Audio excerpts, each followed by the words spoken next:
তুফাজ্জলকে পিটিয়ে নির্মমভাবে হত্যা করা হয়েছে। কিছু গুরুত্বপূর্ণ টপিক নিয়ে আলোচনা করব। অনুরোধ, সবাই মনোযোগ সহকারে আমার কথাগুলো শুনবেন। তাকে সন্দেহ করা হয়েছে সে একটা চোর। বুঝলাম, ঠিক আছে, রাইট। সে যদি চোর হয়ে থাকে, তাকে প্রথম হালকা পাতলা মারছেন, সবাই মিলে মারছেন, হালকা পাতলা মারছেন, বা শেষ, এনাফ।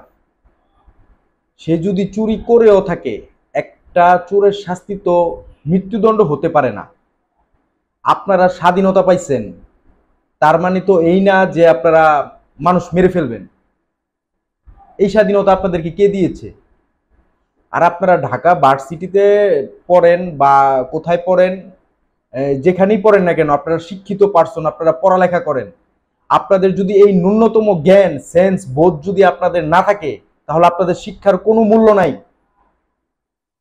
এখন আমার কথা হচ্ছে, তুফাজ্জল, যতটুকু নিউজে শুনেছি, ছেলেটা মানসিক সমস্যা আছে। লোকটার মানসিক সমস্যা আছে। লোকটাকে আপনারা প্রথম মারছেন, এক ধাপ মারছেন।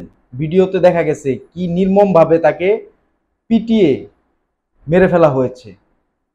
এইগুলো কেন করছে সেটা আমি জানি না, কিন্তু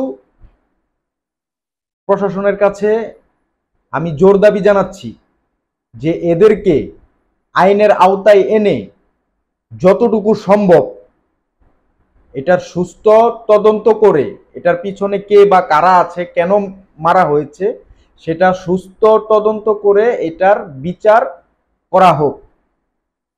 আর এই তুফাজ্জল হোসেনকে, বা যাই হোক তুফাজ্জল, এই ছেলেটার নাম, লোকটার নাম তুফাজ্জল, ওনাকে যে মেরে ফেলা হয়েছে, এটার জন্য আমি তীব্র নিন্দা জানাচ্ছি এবং প্রতিবাদ জানাচ্ছি।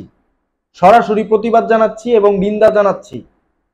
মোটেও ভালো হয় না এই কাজটা, একদম ভালো হয় না। সে চুরি করছে ধরলাম, সাপোজ সে চুরি করছে, কিন্তু চুরি করছে, চোরকে আইন আছে, প্রশাসন আছে, আইনের আওতায় নিয়ে যান, প্রশাসনের হাতে তুলে দিন।